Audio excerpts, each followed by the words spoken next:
অসাধারণ অসাধারণ। আজ চলে এলাম একটা নতুন রেসিপি নিয়ে। কড়াই বসিয়ে দিয়েছি গ্যাসে, আর কড়াইতে দিয়ে দিলাম বেশ খানিকটা সর্ষের তেল। তার মধ্যেই দিয়ে দিলাম অল্প পরিমাণে লবণ আর হলুদ গুঁড়ো।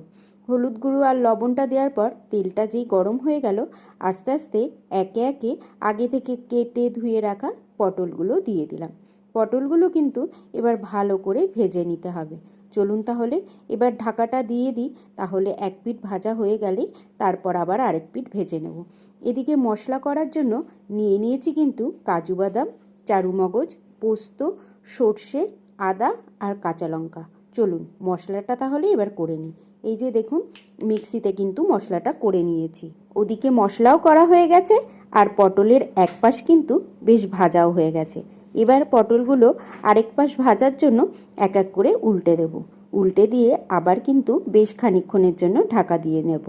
এবার বাটিতে নিয়ে নিচ্ছি বেশ খানিকটা টক দই। এবার এই টক দইটাকে হালকা একটু জল দিয়ে ভালো করে ফেটিয়ে নেব।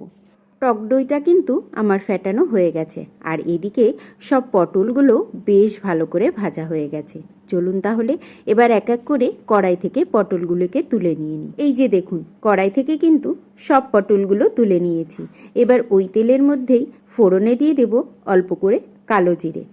কড়াইতে কালো জিরে দেওয়ার পর তারপরেই দিয়ে দিলাম কিন্তু আগে থেকে বেটে রাখা মশলাটা দিয়ে একটু নাড়াচাড়া করে তারপর এর মধ্যেই দিয়ে দেবো কিন্তু পরিমাণ মতন লবণ আর হলুদ গুঁড়ো।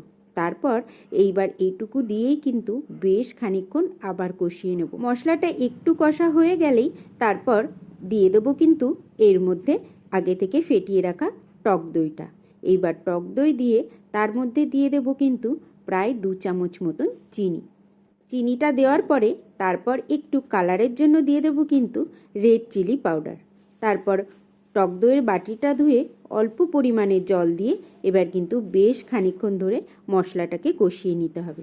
চলুন একটু ঢাকা দিয়ে ভালো করে মশলাটাকে কষিয়ে নিই। মশলা কিন্তু কষানো পুরোপুরি হয়ে গেছে আমার। এইবার কিন্তু আগের থেকে ভেজে রাখা পটলগুলো এক এক করে দিয়ে দেবো, আর দিয়ে দিলাম তার সাথে 2টি কাঁচা লঙ্কা, যদি কারো লাগে তো পাতে ডলে খাওয়ার জন্য।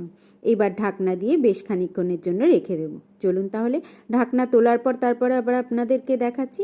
এই যে দেখুন, আমার কিন্তু দই পটল একদম তৈরি। ঝোল শুকিয়ে গেছে, একদম গামাখা। চলুন তাহলে এবার কড়াই থেকে নামিয়ে তারপর আবার আপনাদেরকে দেখাচ্ছি।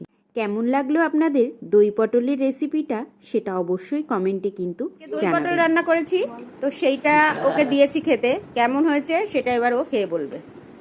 ও হাবাইতা অসাধারণ।